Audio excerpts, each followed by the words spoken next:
Welcome back, and we're going to look at the general transformation model again.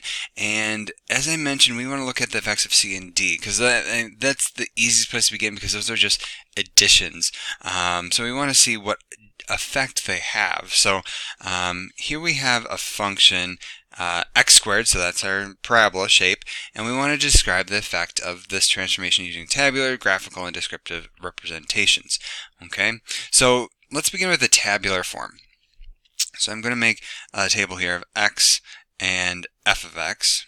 Okay, and you might recall the numbers I used to start off with were these, -1, -2, 0, 1, and 2, and then if I square those, okay, so this is the squaring function.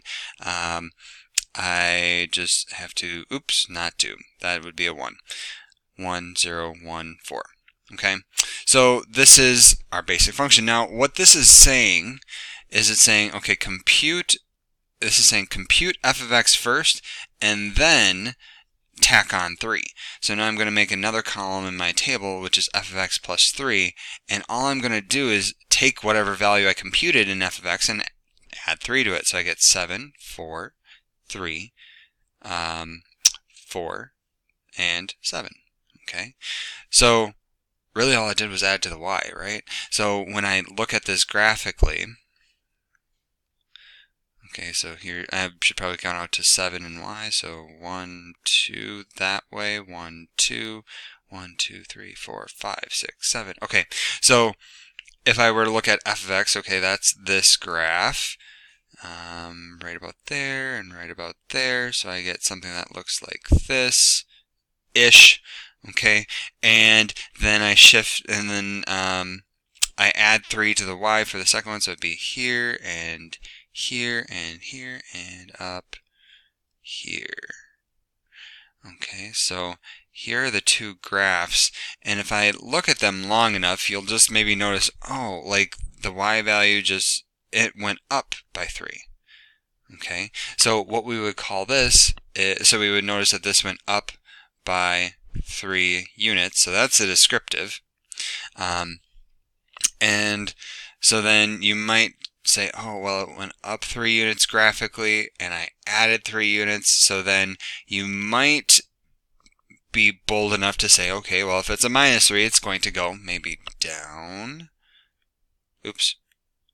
So it's going to go down 3 units. Okay.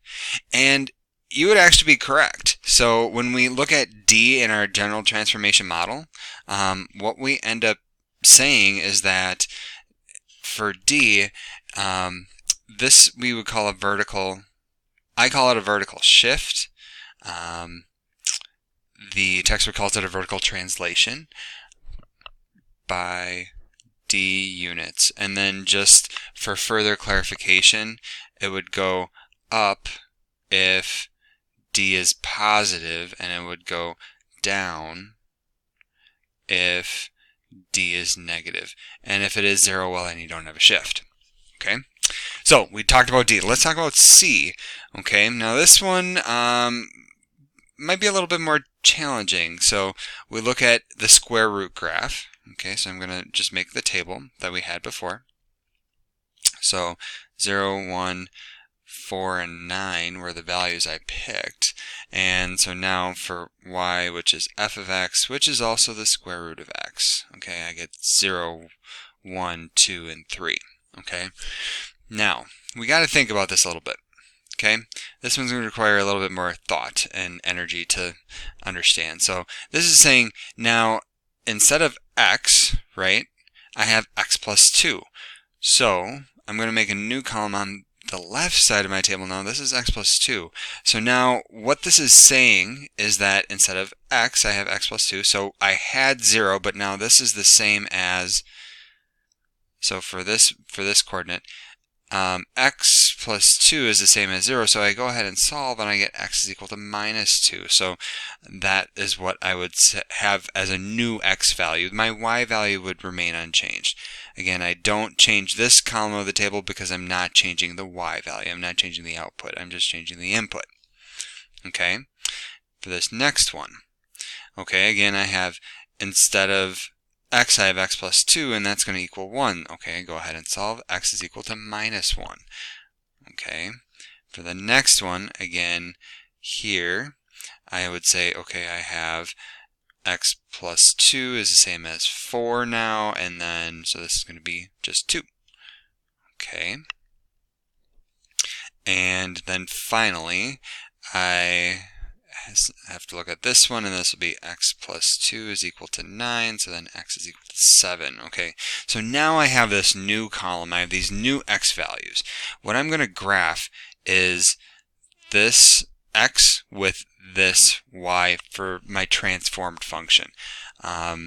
Okay, let's just see what it looks like. Okay, so I need to go out to 7. 1, 2, or 9, 2, 3, 4, 5, 6, 7, 8, 9.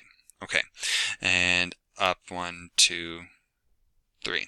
Okay, so the first one I'm going to do in black. That's our base graph. So 0, 0, 1, 1, 4, 2, and 9, 3. Okay, now for the new one, I'm going to do that in red. Okay, so again, now this is where I'm using the highlighted column. So I'm going to do negative 2. Oops, I need negative 2. I'm going to do negative 2, comma 0. Okay, and negative 1, comma 1. 2, 4, or sorry, 2, 2 rather. 2, 2, and then 7, 3. 7. Oh, and I plotted that point wrong. Well, okay. That shouldn't be there. That should be out here. Okay. Because I need that point there. So what I end up getting is something that looks like this. Okay. Now this one might be a little bit harder for you to see, but you might notice that at least here, that shifted left 2 units and that shifted left 2 units, and all of them ended up shifting left. So this, I would say, this is a shift left 2 units.